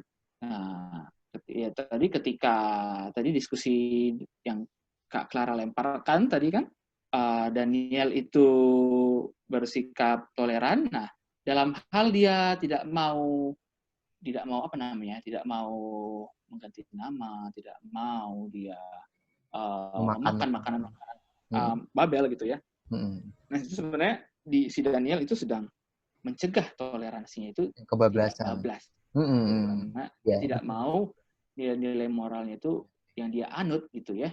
Dia tidak mau langgar itu gitu. Ya, dia berbaur dengan masyarakat Babel, dia menerima, dia bekerja di situ, tapi untuk nilai-nilainya itu dia intoleran, dia udah stop sampai sini doang, gue nggak mau ganti nama, gue nggak mau makan makanan itu gitu. Itu sih Nes, bagus sih Daniel itu. Daniel. Betul. Kamu ada tambahan Dan? Oh iya sih. Skenario nih. Kamu ada tambahan Dan? Skenario. Pasti. Sama sih ya, sering diskusi dengan teman seiman. Ya walaupun ya ini harus apa sih poin apa per kasus sih ya, misalnya aku kemarin ini nih apa ngobrol dengan apa ngerumpul dengan teman terusnya ya rokok terusnya ya aku nggak ikut ngerokok, itu gimana sih ya, oh ya nggak apa-apa gitu ya nggak belum kebablasan kok ya, terusnya ya mungkin bisa ditanya lagi gitu apa mau ngapain lu nongkrong di situ, nah itu sih. Nah, kayak gitu tuh kan diskusi dengan teman ya, teman seiman. Ya balik lagi sini ke poin yang ini nih, yang awal tadi, diskusi dengan teman seiman untuk kita tetap jaga diri, untuk kita tahu batasan-batasannya. Bagaimanapun ya, pasti selalu diingatkan sih kalau teman-teman seiman ini. Itu. Ini kayak poin kamu, Dennis. Enggak ya, tetap poinku ya. Ini evaluasi diri. Jadi ini sih, oh ya, ini gue. Jadi ini sebenarnya gue pernah sharing ini di remaja. Jadi kita tuh sebenarnya sering ngelakuin ini gitu. Dan menurut gue ini bisa kita gunain juga untuk kita evaluasi diri, untuk kita tahu kita nih kebablasan atau enggak gak sih. Nah, jadi pas di remaja itu gue sering bilang, terus sebenarnya tuh kita sering ngelakuin evaluasi diri tau malam-malam. Nah malam-malam gitu tengah malam, yang namanya itu kalau istilah kerennya itu waktu Indonesia overthinking. Ya dimana kita malam-malam terus ya kita bengongin masa depan, bengongin jodoh, ya kan, bengongin apa karir, terus ya bengongin corona nggak kelar-kelar ya, aduh gimana ya, ya bengongin hal itu pasti kalian beberapa kali sering mungkin ngelakuin itu. Kamu sering ngelakuin, Nas? Bengong-bengong gitu? Ya, enggak. Ya itu sih waktu lagi di toilet ya terutama. Bengong-bengong kayak gitu ya, dengar musik lah. Gitu. Dia sambil bengong mikirin nasib, mikirin jodoh. Nah, menurutku itu ya harusnya dengan apa bengong-bengong kayak gitu kita arahin yang bener. Ya salah satunya jadi kita mikirin gitu untuk evaluasi diri. Ya contohnya misalnya malam-malam nggak bisa tidur, ya kita itu berusaha mikir, oh semalam tadi siang gue ngobrol sama temen gue apa ya berdiskusi sama temen gue itu ada yang salah ucap gak ya, atau kebablasan gak ya gue ngomongnya gitu. Ya itu, nah yang hal-hal itu yang kita mungkin sering lakuin tiap malam, evaluasi diri, ya mikir overthinking gitu, kita lakuin juga untuk evaluasi diri supaya kita nggak kebablasan dalam toleransi. Itu sih yang aku dapetin dan aku berusaha untuk ngelakuin itu. Dan aku sharing ini sebenarnya juga balikin ingetin lagi kalau misalnya malam nanti bengong gitu, mikir-mikir yang enggak ya aku arahin ke evaluasi diri gitu. Hari ini ngapain sih? Ihom ini gue salah ngomong gak sih? Gitu. Itu. Jadi yang terakhir balik lagi ke poin tanya Tuhan sih. Itu sih tanya Tuhan. Tanya Tuhan ini ultimate banget lah emang, karena ya kita tahulah teologi GSKI kan menekankan pada hubungan akan Tuhan gitu kan. Nah, hubungan akan Tuhan itu akhirnya akan menjadi dasar kita untuk melakukan berbagai macam hal gitu. Ya, kenapa Pak Eras itu jarang mengajarkan moral-moral yang praktis gitu? Karena ya memang teologi GSKI itu dasarnya adalah kita harus punya dulu hubungan dengan Tuhan gitu. sehingga kita bisa tanya Tuhan, dan hubungan dari Tuhan itu nantinya akan menjadi rema, dan rema itu akan berbicara ketika kita akan melakukan satu hal gitu, menunjukkan jalan yang benar begitu, seperti apa yang harus kita ambil gitu ya. Jadi ya perkara toleran atau tidak toleran itu juga ya kita perlu untuk bertanya kepada Tuhan begitu. Jadi di atas segala yang tadi disampaikan, ya kembali lagi seperti yang sering disampaikan oleh Pak Eras, kita harus memang memiliki waktu yang sama, waktu pribadi kita dengan Tuhan, mendalami firman Tuhan, ya seperti ini. Sebenarnya Komsel ini juga salah satu bentuk kita memiliki itu ya, waktu-waktu untuk mengenal Tuhan gitu ya. Dan tentu saja kalau cuma hanya konser ya tidak cukup ya porsinya. Ini kan cuma berapa jam aja dan cuma sekali seminggu gitu ya. Kita perlu punya lah porsi-porsi pribadi kita ya. Kalau Pak Eras ngajarkan 30 menit per hari gitu. Ya kalau bisa disiplin seperti itu tentu akan bagus sekali begitu. Nah, iya sih, itu sih ya. Nah, jadi ini teman-teman, monggo kita coba. Udah selesai sih poin kita. Poin-poin kita sebenarnya udah ini ya. Mungkin teman-teman mau berbagi pengalamannya atau gimana nih? Ini pengalaman sebenarnya Kak Rini Triuni sih, kita tema tadi tuh pengen itu nanya pengalamannya Kak. Udah aku bilang pasti nggak ada itu orang. Di Septa gitu. Rupanya kedua orang yang kita incer nggak hadir. Oke. Adakah dari teman-teman tadi, coba nanti kita buka itu. Kita buka yang tadi. Apa ya? Slide yang sebelumnya ini. Gimana cara? Nah ini. Nah ini. Ini kalau teman-teman mau nambahin, wah kita akan senang sekali ya. Kita semua bersepuluh di sini akan senang sekali kalau ada teman-teman yang ingin menambahkan poin-poin dari dua hal ini gitu. Indikasi-indikasi toleran sama tadi gimana caranya kita tahu toleransi itu bebas atau enggak. Karena kan ya indikasi-indikasi kayak gini tuh penting juga ya kita tahu ya. Walaupun ya ujung-ujungnya tadi tanya Tuhan sih memang, tapi ada baiknya kita kan punya patokan-patokan yang bisa kita jadikan rujukan lah, walaupun tidak mutlak gitu. Ada yang mau bertanya? Saya bertanya, nggak ada yang bisa jawab juga sih. Oh ini ada Chef nih Dan. Wih, hai Chef, selamat datang. Aduh. Tapi dengar kita nggak tadi? Wih, kamu datang bergabung baru ya? Baru. Wah. Kita sudah diskusi. Oke.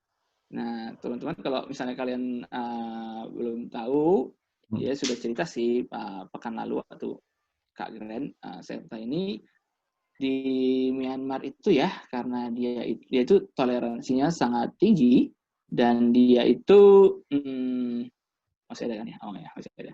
Nah, dia itu waktu Lebaran kemarin itu jadi aktivis masjid ya, Chef ya. Kamu jadi aktivis masjid ya, Chef? Alhamdulillah. Alhamdulillah.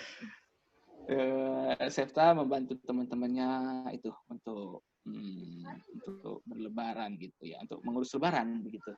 Nah, monggo Chef, kamu mungkin bisa cerita pengalaman itu, Chef, dan ini kan kita lagi bahas ini ya. Ditembak loh. Baru masuk, guys. Baru datang. Hei. Soalnya Anda sudah merencanakan, cuman belum datang. Mungkin kamu itu, saya mau bercerita tentang pengalamanmu bertoleransi di Myanmar. Kayaknya sama aja sih kayak minggu lalu. Iya, Anda sih baru datang udah suruh cerita loh. Kaget nih, maksudnya apa? Jadi ya itu Chef, tadi mau nanya-nanya lagi, kan teman-teman sini mungkin ada beberapa yang tidak mendengarkan kamu bercerita pekan lalu. Ada Kak Sarma, Kak Wina pekan lalu belum bisa hadir gitu. Nah, ya monggo bercerita, dan plus tambahannya, menurut kamu apakah itu ya? Menurut kamu apakah yang kamu lakukan itu termasuk toleransi? Yaitu aku yakin sih kamu tidak akan berpendapat bahwa aku itu apa namanya yang aku lakukan itu adalah toleransi yang wajar begitu. Kita pengen tahu nih pandangan kamu bahwa apa yang kamu lakukan itu kenapa kamu menganggap itu adalah suatu toleransi yang wajar begitu. Tapi sebelumnya kamu cerita dulu dong, Chef. Kamu melakukan apa? Apa ya? Oke. Kalau toleransi yang wajar. Emang tadi ceritanya kenapa wajar dan nggak wajar tuh gimana ya? Oh, Emang batasannya wajar dan nggak dia baru wajar? datang, Nes. Oke lah. Yang udah denger dulu, Nes. Yang udah Biar dengar nggak siapa galau. ya? Mau ya? Soalnya udah Yang rencana ini. berdiskusi. Ini kayak ujian ya. Sedih banget, serta. Oh iya, Kak Kelly aja lah. Ya? Kak Kelly sudah membuka mic. Oh, Kak Kelly kali ya. Mau nambahin kali Kak Kelly nih. Wih. Ya udah sekalian recap buat Eta ya. Jadi sebenarnya bukan wajar nggak wajar sih, Tak. Tadi ngobrolinnya tuh tentang kita ya sebagai sesama manusia kudu toleransi, terutama bukan hanya mereka yang beda keyakinan, bahkan mungkin beda latar belakang, beda etnis, beda pendidikan juga pasti kita butuh toleransi gitu. Karena jujur aja ketika ngomong sama orang yang mungkin beda latar pendidikan sama kita, kadang-kadang kita nggak nyambung atau apa gitu-gitu. Beda keluarga, pemikiran, ras, etnik juga pasti kita butuh toleransi gitu. Nah,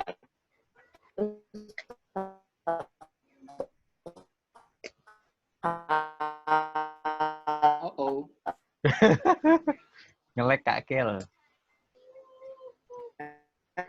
Buka mic sih. Buka webcam. Oh, coba matiin kameranya Kak Kel, kita tahu. Ini kalau ngomong Halo? aman nggak? Aman. Aman nggak? Wis, mantap. Iya. Oke. Ya wis. Misalnya contohnya kayak gue kan juga kerjanya nggak semuanya kayak sama orang Kristen, walaupun bos gue juga Kristen gitu. Tapi ketika gue ngantor, ada teman-teman juga yang beda keyakinan sama gue, otomatis gue juga harus berbaur dong dengan mereka gitu. Contohnya kalau pas lagi ngobrol juga gitu. Kadang-kadang bahkan sampai di satu titik aku kayak belajar hal-hal tentang, kayak contohnya gini nih, kemarin tuh ini buat bercandaan ya padahal ya. Jadi kayak ngebahas tentang ada salah satu customer kita yang namanya Pak Hafidul Ain gitu. Nah ini tuh padahal salah gitu. Jadi si teman aku dia nanya kan sama teman aku yang lain yang mereka satu keyakinan gitu, nanya, Fit, itu siapa sih Hafidul Ain, kan ngomongnya gitu. Nah buat teman aku yang ini yang ditanya itu, dia bilang, oh Hafidul Ain itu kan kayak penyakit yang datangnya dari mata ya, jadi kayak dengki gitu, maksudnya apa ya gitu-gitu. Padahal ternyata si teman aku ini, jadi si A dan si B ya, jadi si A ini sebenarnya nanyanya itu si Bapak Hafidul Ain itu siapa gitu, tapi teman aku yang lainnya nganggep bahwa oh mungkin ini kayak pelajaran agama, terus dia nanya Hafidul Ain itu apa gitu. Nah akhirnya tuh jadi kayak bercandaan kita selama seminggu gitu, jadi dikit-dikit nih ya kalau ada yang irian lah atau apa, kita jangan Hafidul Ain gitu. Dan aku juga kayak jadi belajar sesuatu dari situ, mau nggak mau kan aku juga jadi ketawa dan aku juga jadi ini tuh bercandaan gitu loh. Nah ini di satu titik kalau kita ngomongin masalah toleransi, otomatis aku juga kayak belajar satu, I don't know, mungkin pengetahuan agama tentang mereka gitu ya. Aku juga mencoba berbaur dengan itu gitu. Tapi kalau aku nggak hati-hati, itu juga pasti bisa mempengaruhi keimanan aku sendiri gitu loh. Karena jujur saja ketika kita mempelajari sesuatu kan artinya kita membuka hati dan membuka diri gitu. Nah ketika kita membuka hati dan membuka diri, kalau kita nggak hati-hati, asik, ribet banget gue ngomongnya. Intinya kita juga jadi bisa tergoyahkan gitu loh. Sama aja, bukan sama aja. Makanya tadi ketika si Anes maupun Deka juga sampaikan ke kita juga harus tahu medan, kita harus tahu situasi kita. Ketika kita memutuskan untuk bergaul, untuk berbaur, kita juga harus tahu keadaan diri kita seperti apa. Apakah kita orang kuat, baik secara keimanan, apakah kita juga sudah kehidupan keagamaan pribadi kita, hubungan kita dengan Tuhan sudah cukup baik gitu loh, sampai kita berani mempelajari tentang keagamaan orang lain gitu. Karena kalau kita sendiri nggak kuat gitu, contohnya kita tuh nggak pernah baca Alkitab, kita nggak ngerti apa yang ada di Alkitab, kita nggak ngerti sebenarnya Tuhan Yesus tuh ngajarin kita apa. Lah kita sok-sokan mau belajar tentang agama orang lain gitu. Nggak usah jauh-jauh ke saudara kita yang Muslim. Kita mau belajar tentang saudara kita yang Katolik aja, atau mungkin bahkan Kristen yang Ortodok aja, kita bisa jadi tergoyahkan juga gitu. Kita mempertanyakan hal-hal yang sebenarnya tuh mungkin ngomongin liturgi, ngomongin tata cara ibadah, tapi itu bisa bikin kita goyah juga gitu loh. Nah ini yang akhirnya balik lagi ke kita ngomongin masalah apakah satu toleransi itu memang pada batas wajar atau enggak, atau pada batas yang memang baik untuk kehidupan kita bermasyarakat dan juga terutama bagaimana kehidupan kita dengan Tuhan gitu. Nah ini recap aja sih buat Eta tadi, makanya kenapa sih kok Anes bilang gimana Tak, kayak kamu tuh kan kamu ikut bantuin waktu di Myanmar sebagai aktivis gitu di masjid, apakah itu suatu bentuk yang wajar atau enggak? Nah jujur aja mungkin bagi beberapa orang bisa wajar atau bisa juga enggak gitu loh, karena kayak contohnya tadi kan yang masalah poster Indonesia, kemerdekaan Indonesia yang ada katanya ada gambar salibnya itu, buat gue itu sesuatu hal yang biasa aja gitu, karena nggak mengganggu keimanan gue gitu ya. Tapi mungkin buat beberapa orang seperti yang Dika sampaikan juga, itu bisa membuat iman mereka goyah gitu loh. Nah makanya batas wajar itu kan menjadi sangat-sangat apa ya, subjektif sekali gitu buat gue, karena pendapat orang gitu, dan ini benar-benar nggak bisa kita samaratakan gitu. Jadi menurut aku terkait dengan toleransi, entah kita bertoleransi dengan orang lain atau mungkin orang lain mentoleransi kita, memang kembali lagi ke keyakinan kita, kembali lagi ke prinsip hidup kita sendiri gitu, dan hanya kita dan Tuhan yang bisa mengukur gitu sejauh mana sih kita tuh sebenarnya udah masih di batas wajar atau ternyata kita udah kebablasan gitu. Ya memang harus penting-penting evaluasi diri gitu. Itu sih kalau dari gua mah. Mantap. Wow, Kak Kelly sudah sekaligus menyimpulkan ini. Langsung menyimpulkan ya, kita kan bingung ngomong apa. Ya loh ya. Ya, maaf guys, tak maksud aku. Enggak bagus kalau bagus. Ada yang memperhatikan berarti kita ngoceh, Nes. Mantap. Oke, nah teman-teman, masih adakah ya atau mau ini berpendapat lagi atau kembali ini mau membahas apakah Daniel adalah orang yang toleran atau tidak toleran yang tadi? Itu masalah istilah sih mungkin ya. Nah, dan kayaknya ya apa namanya?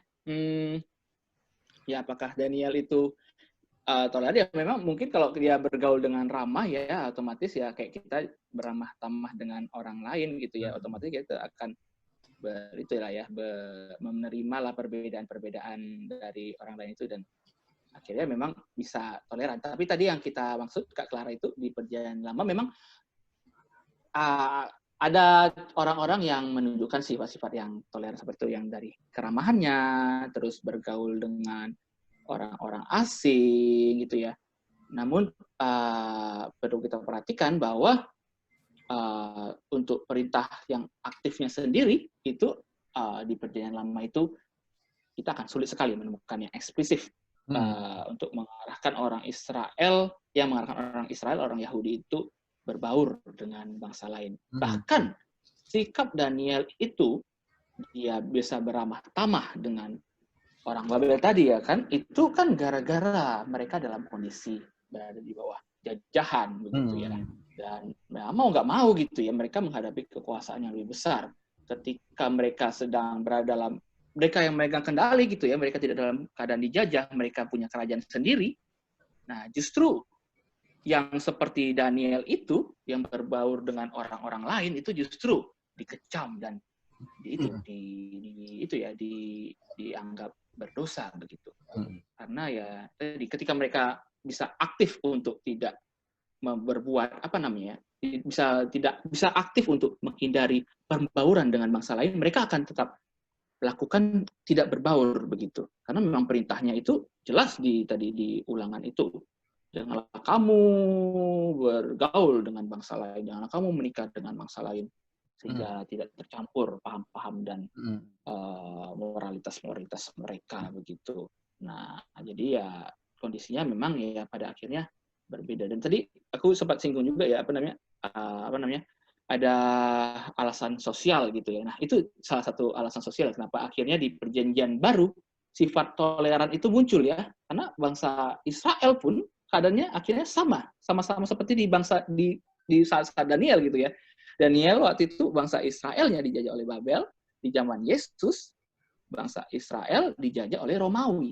Nah, jadi tadi kalau Kak Clara bilang, oh itu kan toleran. Nah, kita bisa pakai gagasan Kak Clara itu. Mengapa Daniel bisa bersifat toleran?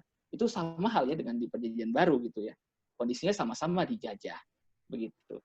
Nah, jadi ya begitulah ya. Sedikit menanggapi kembali apa yang tadi Kak Clara ingin diskusikan begitu. Nah, ya, aku kepikir di kepala aku kalau Daniel toleran pasti tidak dicemplungin gua singa, bro. Karena itu dia bablas. Tandanya dia tolerannya tidak bablas dan tidak bablas dia. Jadi tidak dimasukin. Menurut gua, ya, menurut gua, boleh ngomong nggak? Menurut gua, ada konteksnya gitu loh. Kan perjanjian lama sama perjanjian baru beda ya. Maksudnya pas perjanjian lama kayak gimana view agamanya orang Yahudi gitu. Jadi kalian nggak bisa pakai judgement-nya pengertian kalian yang sekarang dengan yang dulu gitu. Dengan keadaan yang dulu gitu. Kan kalau dibaca Daniel itu nggak pernah dibilang, dia memang nggak ada interaksi antara dengan orang lain gitu. Cuma dia ditekankan di Daniel itu mengenai integritas si Daniel di tengah-tengah yang kondisi yang memaksakan harus meninggalkan Tuhannya, kepercayaannya atau keyakinannya, dia masih tetap bisa stick gitu. Itu sebenarnya yang di-emphasize di Daniel gitu. Jadi mungkin nggak bisa dilihat kayak ke toleransinya dia di mana gitu.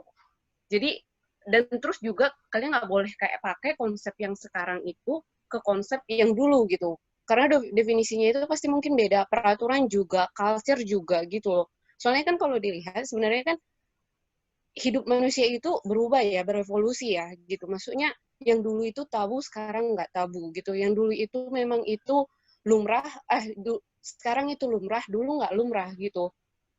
Jadi memang ada culture, ada tatanan dalam masyarakat yang memang juga mempengaruhi prinsip hidup kita sehari-hari gitu. Jadi kayak setiap maksudnya keadaan itu ada konteks, ada hal yang di belakangnya gitu loh. Jadi nggak boleh dari perspektif kita aja gitu. Saat ini ya itu mungkin itu nggak toleran gitu, tapi saat itu toleran gitu loh. Oke. Nah, itu betul kata Kak Posma itu ya. Ada ada konteks, ada latar gitu. Makanya kita udah singgung sebenarnya Kak Posma, kita tadi itu ngomongin tadi di perjanjian baru itu kan tadi ada alasan sosial kenapa itu muncul sifat-sifat toleran begitu ya.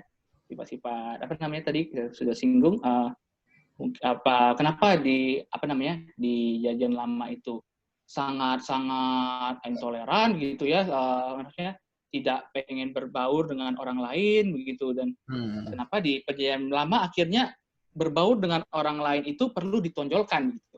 Tadi kita sudah singgung bahwa memang benar tadi kita sudah singgung juga bahwa ada perbedaan gitu. Ketika di perjanjian lama ketika orang Israel itu memiliki kerajaannya sendiri, mereka punya kuasa, mereka pegang kendali. Nah, mereka bisa menjalankan itu begitu. Hukum-hukum mereka yang di Ulangan 11 tadi, hukum-hukum di Ulangan 7 ayat 11 tadi, di mana ya maksudku gitu. Jangan mungkin kita nggak perlu ngebahas Daniel itu toleran atau enggak gitu maksudnya. Gitu. Oke. Itu kayak seolah-olah kalian ngemphasize Daniel itu toleran atau enggak ya gitu. Maksudnya gini, kalau gue sendiri pribadi gue mengenai toleransi itu memang menurut gue bukan cuma Alkitab doang gitu loh. Maksudnya itu kayak hak human gitu loh. Basic need-nya human gitu. Karena tadi yang gue bilang itu setiap orang itu punya hak gitu. Tapi hak gue itu juga bukan bablas cuma pedulin hak gue dulu gitu. Tapi ada juga hak orang yang perlu saya respect. Nah, di situ yang toleransi atau kompromi yang dilakukan. Baik itu hak berbicara yang kayak saat ini gitu loh. terus ada juga hak mungkin ke gereja atau keyakinan gitu. Nah, kadang-kadang yang tadi ya Kelly Ampes rangkum itu yang dimana ketika kita udah bergaul memang kita membuka hati. Nah, akhirnya di situ yang mungkin bablas. Tapi kalau menurut gua nggak usah dulu ke situ. Maksudnya masih layar terendah aja pun itu ada toleransi gitu. Mungkin kalian udah membahas toleransi yang sampai situ. Tapi kalau menurut gua di toleransi tadi hak setiap orang itu punya hak dan kita harus menghormati itu gitu. Betul. Karena sebenarnya manusia yaitu manusia. Maksudnya layanilah manusia seperti manusia gitu. Bahkan binatang aja kita hormati kadang-kadang gitu ya. Ada beberapa binatang yang dihormati sama manusia. Nah, kenapa manusia nggak bisa kita respect atau kita beri toleransi seperti layaknya manusia gitu? Iya betul itu Kak. Betul. Nah itulah kenapa akhirnya tadi di poin yang ini, yang tadi ya di poin 1.3 ini ya. Nah, kita kan tadi udah tekankan bahwa gimana sih kita itu tandanya kita toleran itu belum gitu. Ya orang lain tuh bisa menjadi dirinya sendiri ketika bergaul dengan kita gitu ya. Apa adanya mereka begitu ya. Kita memberikan hak itu kepada mereka begitu. Itu seperti kata Kak Osma tadi. Nah, dan ya kalau memang kita pada akhirnya tidak bisa memutuskan apakah Daniel itu memang tidak toleran atau tidak, yang itu tidak sesuai konteks ya. Ya tadi memang sih kita kan meresponi ya pendapatnya Kak Clara begitu. Tadi Kak Clara memberikan contoh bahwa ada loh tindakan toleran di perjanjian lama seperti yang kemarin. Itu sebenarnya kita kan merespon itu sih. Ya apa namanya? Oke, kalau memang Daniel itu fokus kitabnya ya bukan tentang toleransi begitu, tapi memang tadi Kak Clara pengen menunjukkan bahwa ada kok sikap-sikap toleran ya gitu ya. Begitu sih tadi Kak Posma. Kenapa kita membahasnya kembali begitu ya? Oke, ya. Ada lagi mungkin dari yang aku dapat dari Kak Posma sih kan berubah ya, setiap zaman berubah, dan menurutku pembahasan toleransi saat ini tuh kita di masyarakat kota itu nggak sesederhana yang kita kira mungkin ya, atau tidak sesederhana pembahasan saat ini sih. Menurutku pembahasan toleransi itu di penerapan kita di saat ini tuh kompleks sih ya, kompleks banget. Nah, makanya kalau gua kaitin di Alkitab sih kita harus licik seperti ular dan tulus seperti merpati, mungkin kontekstual juga sih, terlalu seperti ular. Kita harus menempatkan toleransi itu ya harus licik seperti ular dan tulus seperti merpati. Itu sih ya. Karena emang itu kayaknya ada di halaman kesimpulan ya, mungkin langsung ke kesimpulan kali, udah jam 9:10. Iya. Mungkin kita langsung ke halaman kesimpulan. Ini nggak ada kesimpulan ya? Loh. Nggak ada. Lah halaman kesimpulannya nggak ada toh. Oke ya. Itu sih tadi kita mau nambahin. Apa namanya? Tadi kan udah disinggung yang namanya toleransi itu sesuai kalau misalnya apapun ya di teologi GSKI adalah tanya Tuhan gitu ya, tanya Tuhan gitu. Pasti hubungan pribadi dengan Tuhan itu akan menjadi dasar menentukan apakah kita harus memberikan toleransi yang seperti apa, begitu kan? Nah, pada akhirnya karena hubungan pribadi dengan Tuhan itu mengarahkan tindakan toleransi kita, maka otomatis ya kita diajak untuk tidak terlalu menghakimi dengan tindakan orang lain atas toleransi begitu ya. Jadi ya ketika orang lain akhirnya memutuskan untuk bertindak toleransi seperti ini atau bertindak intoleran seperti ini ya karena kita menyadari bahwa hubungan pribadi dengan Tuhan adalah sesuatu yang sangat personal dan itu menjadi dasar gitu ya bagi keimanan kita di GSKI gitu. Ya kita pun akhirnya ya tidak bisa gitu semena-mena menjadi hakim pada sesama kita dan memutuskan apakah tindakan toleransi atau intoleran mereka itu salah atau tidak. Itu tidak bisa. Jadi jangan fokus kepada menghakimi, tapi fokuslah kepada diri kita sendiri dan mengejar hubungan kita dengan Tuhan sehingga kita pun tahu bagaimana kita bersikap gitu. Lebih fokus kepada diri kita sendiri. Itu sih. Kamu ada mau nambahin, Dan? Enggak, soalnya poin gue dimakan semua malu.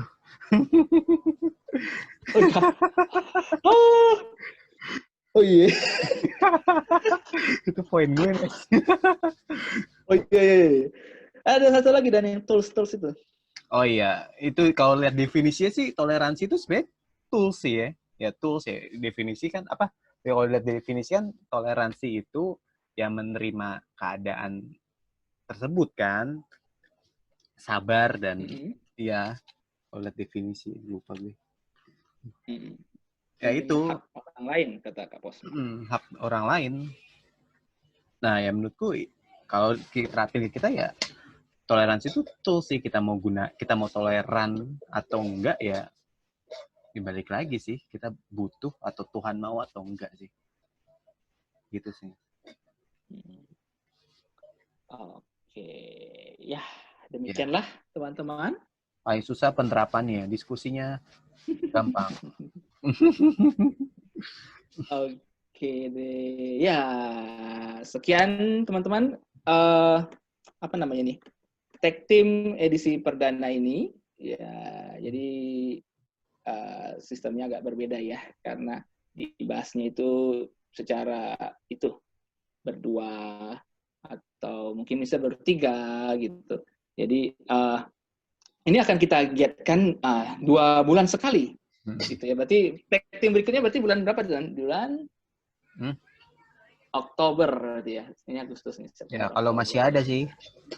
Kalau masih ada orang-orangnya. Kalau vaksinnya belum ketemuan. Ya bercanda guys. Iya. Nah, oke deh. Kalau begitu, ini mau gimana Dan? Mau foto atau? Oh iya. Atau ada pengumuman dulu? Enggak pengumuman. Minggu depan nanti ku coba hubungin. Aku sih pengen yang sharing Om David ya. Cuma nanti ku coba chat dulu deh dia bisa atau enggak. Kalau emang nggak bisa ya kita break dulu. Gitu. Okay. Kalau nggak bisa minggu depannya sih. Karena ada 5 minggu di bulan ini. Itu aja. Oke, teman-teman, terima kasih sudah bergabung bersama dengan Komsel Faith. Kita mau tutup dengan sebelum kita berdoa dulu ya. Sebelum kita berfoto-foto, pujian kita akan berdoa penutup yang akan dipimpin oleh nembak orang. Kak Kelly.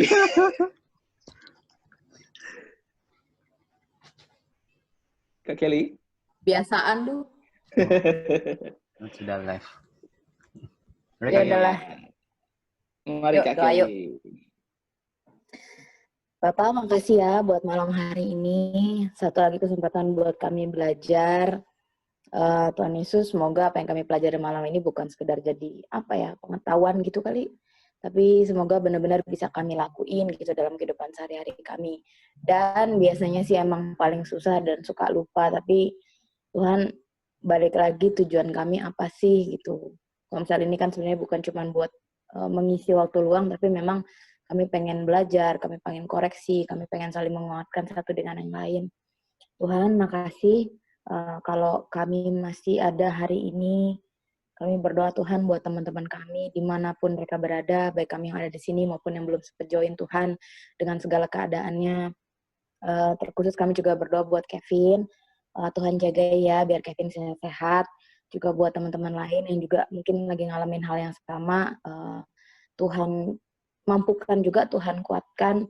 Kami percaya kalaupun diizinin ngalamin hal yang kurang enak gitu ya, pasti ada satu pembelajaran yang Tuhan pengen kami ataupun orang tersebut ambil dari situ. Tuhan Yesus makasih. Tetap pada akhirnya aku berdoa buat masing-masing kami, dimanapun kami berada, selalu Engkau jagai. Makasih udah jadi Bapak, makasih udah jadi Tuhan Yesus, makasih udah jadi satu sahabat pribadi yang baik banget buat kami. Ajar kami Tuhan untuk nyediain waktu. Kalau mungkin ya nggak tahu ya kami hari-hari ini gimana, tapi kalau ada yang mungkin sibuk atau terlupa untuk nyediain waktu buat Engkau, ampuni kami. Sorry kami suka nggak inget gitu, suka nggak ngutamain Engkau. Ajar kami untuk lebih ngertiin Engkau lagi dan ngutamain Engkau dalam hidup kami. Makasih Tuhan Yesus, kami mau istirahat, kami mau balik kegiatan kami habis ini. Biarlah kami selalu ingat bahwa apa yang sudah kami pelajari hari ini harus kami lakuin dalam kehidupan kami. Makasih ya Bapak. Di dalam nama Tuhan Yesus kami sudah berdoa. Haleluya. Amin. Amin. Foto dulu. Aku live dulu ini. Oke, dan boleh di unscreen. Yeah. Boleh teman-teman. Ya, BTW, happy long weekend guys. Monggo Kak Wina, Kak Posma, Kak Clara, Sevta sibuk ngantuk. Apakah sudah tertidur sibuk ngantuk? Kak Mian, monggo yang berkenan untuk membuka kamera. Lagi di WC. Waduh, Kak. Waduh, Kevin. Kevin. Cepat sembuh ya, Vin. Lancar ya proses-prosesnya. Wah, Sevta baru pulang ini dari ngajar ini kayaknya. Oke. Clara, Kak Wina, Kak Posma mungkin? Oke, cukup segini mungkin ya. 1, 2, say fotoin. Cheese. Oke. Kevin bergerak. Say cheese. Oke deh. Siap. Terima kasih guys sudah bergabung. Sampai bertemu minggu depan atau 2 minggu lagi. Happy long weekend guys. Senin libur. Kamis libur. Cuti. Libur seminggu. Mantap, 9 hari nih liburnya. Thank you Kak Kelly. Sampai jumpa.